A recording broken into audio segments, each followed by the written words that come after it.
നമ്മൾ പ്രതികരിക്കേണ്ട കാര്യങ്ങളിൽ പ്രതികരിക്കും അല്ലേ. സ്നേഹിക്കേണ്ട ഇപ്പം സ്നേഹമാണെങ്കിൽ സ്നേഹം തന്നെ.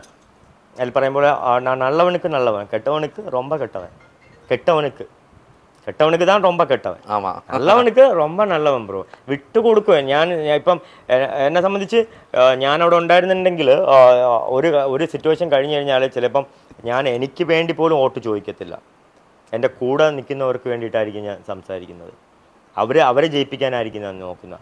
അതാണ് എനിക്ക് സംഭവിച്ചതെന്ന് വെച്ച് കഴിഞ്ഞാൽ, ജാസ്മിൻ അവിടെ ഒരു സ്ട്രോങ് കണ്ടസ്റ്റൻ്റ് ആയിരുന്നു. അപ്സരയും ഞാനുമായിട്ട് നല്ല കൂട്ടായിരുന്നു. അപ്പം അപ്സരയും ഞാനുമായിട്ട് നല്ല കൂട്ടെന്ന് വെച്ച് കഴിഞ്ഞാൽ എനിക്ക് 3 ദിവസത്തെ അവിടെ ബാത്റൂം ക്ലീനിങ്ങിൻ്റെ ഇതൊക്കെ കിട്ടിയപ്പോൾ അപ്സരയാണ് വന്ന് ഒരു ദിവസം ബാത്റൂം ക്ലീൻ ചെയ്തൊക്കെ പുള്ളിക്കാരിയാണ് എനിക്ക് വേണ്ടിയിട്ട്. അതുപോലെ തന്നെ അപ്സര നല്ല ഫ്രണ്ടായിരുന്നു.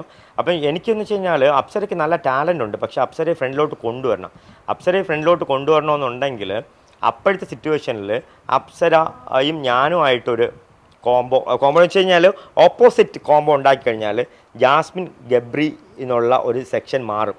ഞാനും അപ്സരയും തമ്മിലുള്ള ഒരു ഫൈറ്റ് മോഡിലോട്ട് വരും. ആൾക്കാരുടെ ശ്രദ്ധ അതിലോട്ട് പോകും. അതാണ് ആ ഒരു ആപ്പിളിൻ്റെ ഒരു ടാസ്ക് വന്നപ്പോഴേ ക്യാപ്റ്റൻസി ടാസ്ക് വന്നപ്പോഴത്തേക്ക് ഞാൻ അപ്സരയിട്ട് പറഞ്ഞില്ല, നിനക്ക് ഇത് ചെയ്യാൻ പറ്റത്തില്ല. നിങ്ങളത് കണ്ടാൽ മനസ്സിലാവും. എന്നിട്ട് ഞാൻ അപ്സര ജയിച്ചപ്പോൾ അവിടെ ഏറ്റവും കൂടുതൽ സന്തോഷിച്ച ഞാനായിരുന്നു. അപ്പം എനിക്ക് അപ്സരയിലൊരു വാശി ഉണ്ടാക്കിയെടുക്കുക, എന്നിട്ട് ജാസ്മിന് അപ്സരയായിട്ട് നിർത്തുക, കോമ്പറ്റീറ്റ് ചെയ്യിപ്പിക്കുക. അപ്പോഴത്തേക്കും ഞാൻ എല്ലാവരെയും മാക്സിമം പുഷ് ചെയ്ത് മുന്നോട്ട് കൊണ്ടുവരാൻ വേണ്ടിയിട്ട് ശ്രമിച്ചിട്ടുണ്ടായിരുന്നു. മാക്സിമം ആൾക്കാരുടെ അടുത്ത് ഞാൻ സംസാരിക്കും. മാക്സിമം ആൾക്കാർ അവിടെ കണ്ടന്റ് ഉണ്ടാക്കിക്കൊണ്ടിരുന്നത് എൻ്റെ അടുത്ത് അടി വെച്ചിട്ടാണ് ബ്രോ. ആവശ്യമില്ലാതെ ഞാൻ ചുമ്മാ ഇരുന്നാലും വന്നിട്ട് എന്നെ ഒന്ന് ചൊറിഞ്ഞിട്ട് എൻ്റെ അടുത്ത് അടി വെക്കും.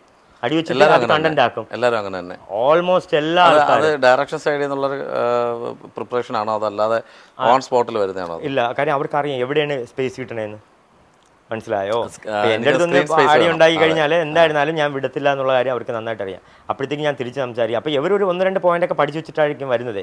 നമ്മൾ പഠിച്ചു വെച്ചിട്ടല്ലല്ലോ. എൻ്റെ അടുത്ത് അവിടെ നിന്ന് ചോദിച്ചാൽ നിങ്ങളെല്ലാം പ്രിപ്പയർഡ് ആയാണോ പോകുന്നത്, നിങ്ങൾ എന്ത് ടൈപ്പ് ഗെയിമാണ് അവിടെ ഉണ്ടാക്കാൻ പോകുന്നതെന്ന്. സോ നമ്മളൊരു യുദ്ധത്തിനാണ് പോകുന്നത് അറിയാം. പക്ഷെ നമ്മൾ ഒരു ആയുധം കൊണ്ടുപോകുന്നില്ല ബ്രോ. ആ ആയുധങ്ങളൊക്കെ നമുക്ക് അവിടെ നിന്ന് തന്നെ കിട്ടും. അവിടെ കിട്ടും. വല്ലവനും പുല്ലും ആയുധം അവിടെ കിട്ടുന്ന എടുത്ത് വെച്ച് ഫൈറ്റ് ചെയ്യും. ഇത് തന്നെയാണ് ഞാൻ അവിടെ ചെയ്തത്. എൻ്റെ ഫ്രണ്ടിലെന്ന് വെച്ച് കഴിഞ്ഞാൽ അവിടെ കണ്ടൻറ്റിൻ്റെ മേളയായിരുന്നു. എവിടെ നോക്കിയിരുന്നാലും എനിക്ക് കണ്ടൻറ്റ് തന്നെയായിരുന്നു. പക്ഷെ നോക്കേണ്ട രീതിയിൽ നോക്കണം.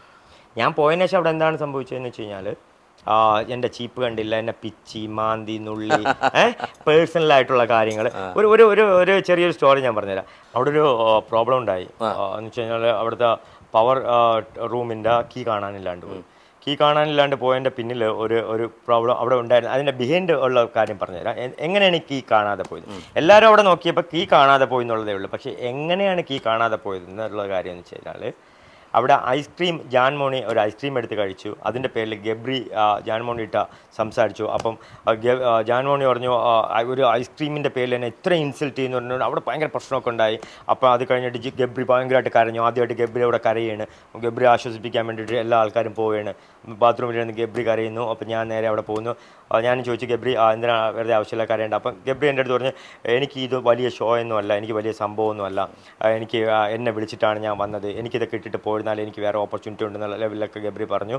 അത് കഴിഞ്ഞിട്ട് ഗബ്രി ഒരു ഭയങ്കരപ്പെട്ട തീരുമാനം എടുത്തു, ഞാൻ ഇനി ഈ വീട്ടിൽ ഞാൻ ആഹാരം കഴിക്കില്ല എന്ന്. ഓക്കെ, അന്ന് അവിടെ എനിക്ക് തോന്നുന്നു ചിക്കൻ എന്തോ ആയിരുന്നു. പക്ഷേങ്കിൽ ചപ്പാത്തിൻ്റെ മാവിടുന്നത് സേഫിനകത്താണ്. ചപ്പാത്തിൻ്റെ മാവെടുത്താലേ ചപ്പാത്തി ഉണ്ടാക്കാൻ പറ്റുള്ളൂ. ചപ്പാത്തിൻ്റെ മാവില്ല എന്നുണ്ടെങ്കിൽ അവിടെ അന്ന് ആരും കഴിക്കൂല. കാര്യം ഗബ്രി ശബ്ദം ചെയ്ത് ഗബ്രി കഴിക്കൂല എന്ന്. സോ ചപ്പാത്തിൻ്റെ മാവെടുക്കാൻ വേണ്ടി കീ നോക്കണേ, കീ കാണാനില്ല. എന്നിട്ട് ഇതിൽ ഞാൻ ഇടപെട്ടത് എന്തുകൊണ്ടാണെന്ന് വെച്ച് കഴിഞ്ഞാൽ, അന്ന് അവിടെ ഉള്ളൊരു കണ്ടസ്റ്റൻ്റ് എൻ്റെ അടുത്തൊന്ന് ചോദിച്ച്, റോക്കിയാണോ കീ ഒളിച്ചു വെച്ചത്, എടുത്ത് മാറ്റിയെന്ന്. അപ്പോഴത്തേക്ക് ഞാൻ പറഞ്ഞു, ഓഹോ അത് അടിപൊളിയാണല്ലോ, എന്നാൽ പിന്നെ കീ കിട്ടിയിട്ട് തന്നെ ഇന്ന് ഇവിടെ ബാക്കി കാര്യം കീ കിട്ടിയേ പറ്റുള്ളൂ എന്ന് പറഞ്ഞപ്പോഴത്തേക്കും, അവിടെ എന്ന് വെച്ച് കഴിഞ്ഞാൽ ഒരു കാര്യം നടപ്പിലാക്കുക എന്നുള്ളത് നമുക്ക് ക്ലെയിം ചെയ്യാം, പക്ഷേ അത് നടപ്പിലാക്കുക വലിയ പാടാണ്. അപ്പോഴാണ് അവിടെ സമരം. അപ്പം ഞാൻ പറഞ്ഞു, എങ്കിൽ നമുക്ക് സമരം ചെയ്യാമെന്ന് പറഞ്ഞു. എന്നിട്ട് ഞാനാണ് എല്ലാവരെയും വിളിച്ചുകൊണ്ടിരുന്നത് സമരം ചെയ്യാൻ വേണ്ടി ഇരുത്തിയത്. ആ സമരം ചെയ്യാൻ വേണ്ടി ഇരുത്തിയപ്പോഴത്തേക്കാണ് അപ്പോൾ അതിൻ്റെ പിന്നെ ലാലേട്ടൻ വന്ന് ഇവിടെ സമരം നിന്നപ്പോൾ അത് സിജോ പറഞ്ഞു സിജോയാണെന്ന്. അത് എനിക്ക് ഭയങ്കരമായിട്ട് കയറി ഇതായി. കാര്യം നമ്മൾ ചെയ്യുന്ന കാര്യത്തിൻ്റെ ക്രെഡിറ്റ് വേറൊരാൾ എടുക്കുക എന്ന് വെച്ച് കഴിഞ്ഞാൽ അത് മോശമായിട്ടുള്ള കാര്യമല്ല. തീർച്ചയായിട്ടും. അപ്പോഴത്തേക്കും ഞാൻ ഓക്കെ പുള്ളിക്കാരന് ഇതാണല്ലേ ക്യാരക്ടർ. അപ്പം എനിക്കത് മനസ്സിലായി. എനിക്കത് ഒട്ടും ശരിയായിട്ട് തോന്നിയില്ല.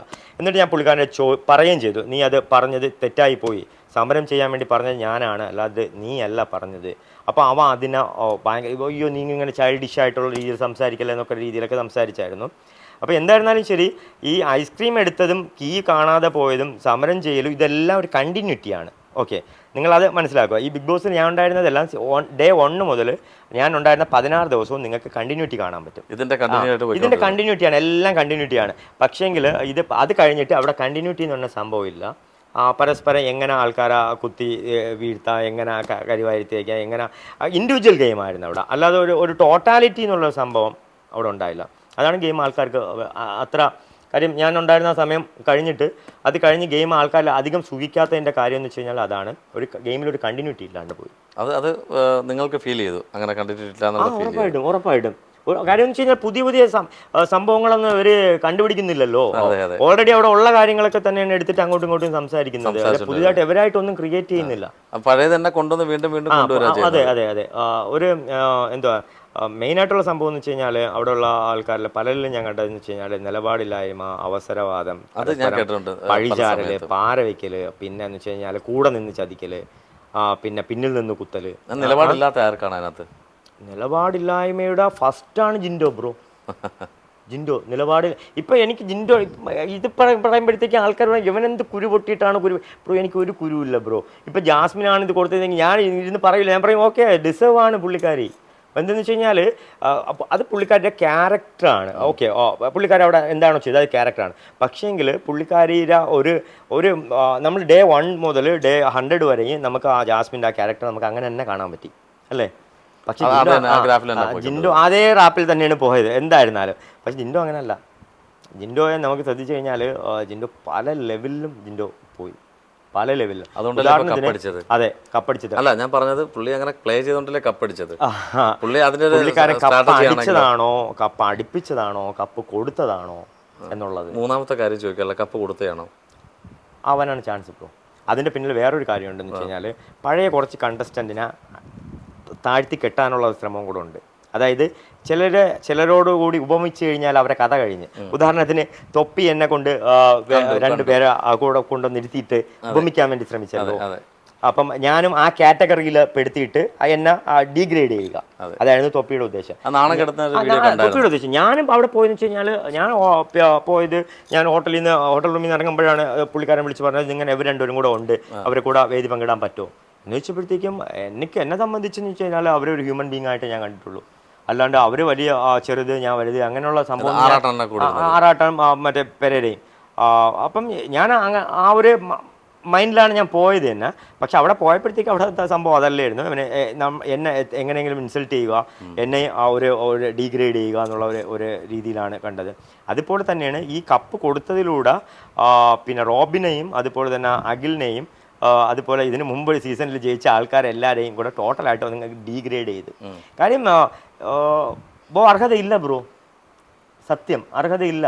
അർഹത ഉണ്ടെങ്കിൽ ഞാൻ അർഹത ഉണ്ടെന്ന് തന്നെ പറയും. അർഹതയില്ല. ജിൻഡോയ്ക്ക് കപ്പ് നേടാനുള്ള ബിഗ് ബോസ് എന്നുള്ള ഒരു ഗെയിം ലാലേട്ടൻ പറയും പോലെ ഇതൊരു സമൂഹത്തിൻ്റെ ഉൾക്കാഴ്ചയുടെ നേർക്കാഴ്ചയിലൂടെ ആൾക്കാരെ ഫിൽട്ടർ ചെയ്ത് അതിലൊരു നല്ലൊരു വ്യക്തിയെ മുന്നോട്ട് കൊണ്ടുവന്ന് ആ വ്യക്തിയെ ജനങ്ങളുടെ നായക സ്ഥാനത്തോട്ട് കൊണ്ടുവന്ന് അയാൾക്ക് കപ്പ് കൊടുക്കുന്നതിലൂടെ ആൾക്കാരിലോട്ട് ഒരു ഇമ്പാക്റ്റ് സൃഷ്ടിക്കാമെന്നുള്ള രീതിയാണെങ്കിൽ അത് ചെയ്താൽ ഭയങ്കര റോങ് ആയിപ്പോയി. ഇപ്പം അഖിൽ ഞാനായിട്ടൊക്കെ പല വിഷയങ്ങളും ഒക്കെ സംസാരിച്ചിട്ടൊക്കെ ഉണ്ടെങ്കിലും എനിക്ക് അഖിലിൻ്റെ പല കാര്യങ്ങളും അഖിലിൻ്റെ സംസാരമായിരുന്നാലും അഖിലിൻ്റെ പേഴ്സണാലിറ്റി ആയിരുന്നാലും അഖിൽ പറയുന്ന കാര്യങ്ങളായിരുന്നാലും ശരി, ആശയങ്ങളായിരുന്നാലും ശരി, ആ സംസാരത്തിൻ്റെ അതുപോലെ തന്നെ റോബിൻ്റെ ആ ഒരു പേഴ്സണാലിറ്റി, ആ ഒരു ഇത്, ബാക്കിയുള്ള ഇൻസ്പിറേഷൻ, അതുപോലെ തന്നെ മണിക്കുട്ടൻ, അതുപോലെ തന്നെ ദിൽഷ, അതുപോലെ തന്നെ സാബുമോൻ അല്ലേ, നമുക്ക് ഇവരെല്ലാവരെയും ഒരു വേവിൽ കൊണ്ടുവരാൻ എടുക്കാൻ പറ്റും. നമുക്ക് അവരെയൊക്കെ നമുക്ക് വേണമെന്നുണ്ടെങ്കിൽ ഒരു റോൾ മോഡലായിട്ട് 10 പേർക്ക് വേണമെങ്കിൽ ചൂണ്ടിക്കാണിക്കാം. അപ്പോൾ 100 പേരിൽ ഒരു 10 പേർക്ക് അവരെ വേണമെങ്കിൽ റോൾ മോഡലായിട്ട് എടുക്കാം. പക്ഷേ ജിൻഡപ്പനെ റോൾ മോഡലെടുത്താൽ നിങ്ങൾ തെണ്ടിപ്പോയി.